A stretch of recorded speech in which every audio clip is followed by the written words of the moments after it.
Hello mga besh! This is your friendly neighborhood beshi, Kedge. Kumusta na kayo dyan? Diba? Today guys, I'm gonna teach you how to recreate this look, a very smoky black eye. Pero gusto ko mag-anid dyan. Black eye with a soft brown, yeah, with a nude lip. Pwede siya magamit yung besh ka na mag-clubbing, kundi ato mo mga party. So if you want to recreate this look, yeah, keep on watching. Stay tuned for the video. Hello mga besh! So I already did my basic foundation and I already added my lipstick to the discolorations. So I'm gonna get my foundation powder and add it as a highlight underneath the eyes, your chin, the center of your forehead, your nose bridge, and above your cupid's bow to make sure that everything will be highlighted properly. So just apply a very tremendous amount para lang siya maset ang inyong powdered foundation mga besh. Just make sure nga long-lasting siya, 24 hours effect. Raban! So after putting guys, I'm gonna get my angled brush and get my brown contour para maka-contour nito sa atong face. So just locate your cheekbones, add brown, and just blend it upwards, okay? So let's start blending. To make sure guys, na circular inyong motion sa inyong forehead dapit, sa size yung forehead para lang ma-blend out evenly ang inyong contour. So make sure nga even ang amount niya para di siya patchy tanawon, and make sure nga it's all blended nicely. Diba? So now I'm gonna get our mineral powder para lang maset ang ang gubupang na highlight. So just add a very tremendous amount kay mauni siya ang musilbi na itong guard sa atong fallout sa atong black eyeshadow mga besh. So, you can also apply sa inyong forehead, nose, yung bridge nose, o ang inyong cupid's bow dapit. Don't forget your chin mga besh, pero yung syongot. Make sure to apply foundation sa inyong neckline din para dito kabang tanawon. Now, I'm already carving out the contours para hait siya tanawon mga besh.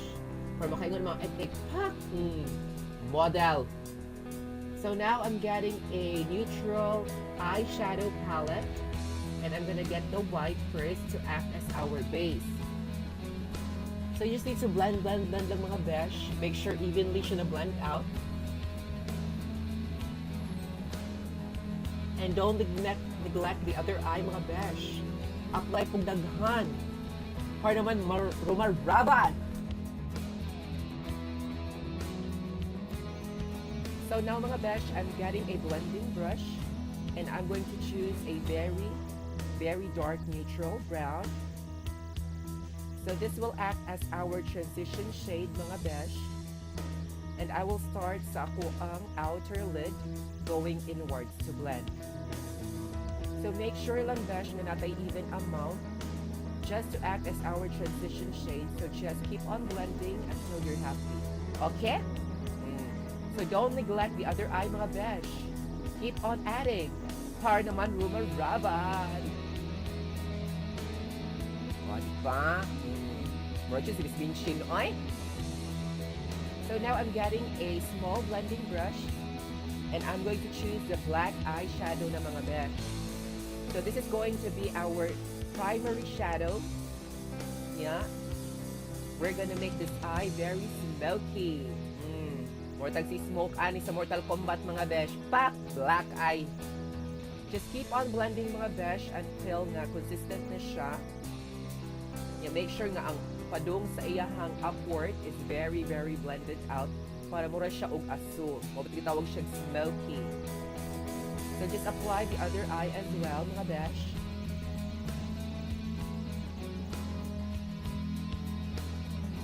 So make sure mga besh na inyong outer part is a little bit darker than sa inyong inward part.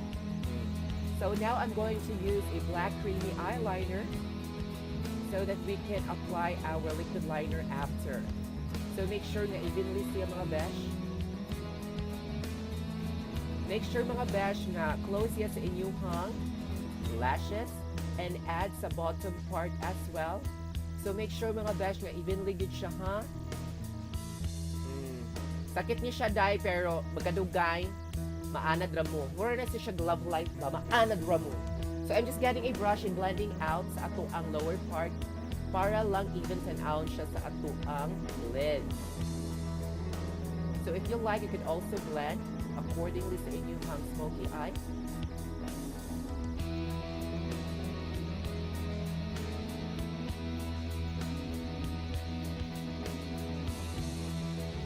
Okay. So this time mga besh, I'm using the liquid eyeliner so that we can have our cat's eye. So muna tag-ring ani mga ma'am. So make sure nga thin and very, very straight. And at the same time, nipis kay iyang tumoy mga besh for mura taog ipiksan sa espada. Back. So now guys, I'm using our brown eyeliner so we could have our brows defined. So make sure na mag-start mo sa end and blending it outwards.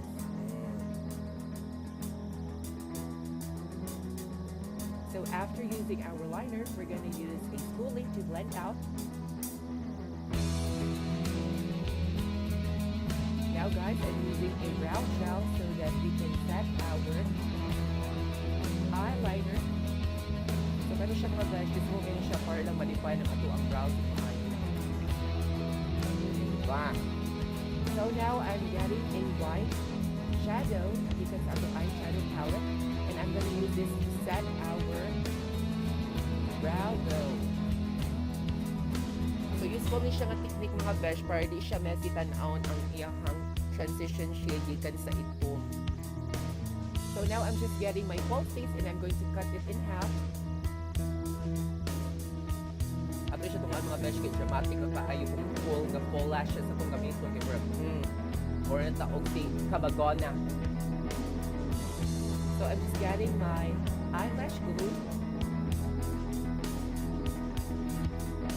So I'm going to apply it sa end with the tips of the eye. So make sure na connected lang siya sa inyong lash line.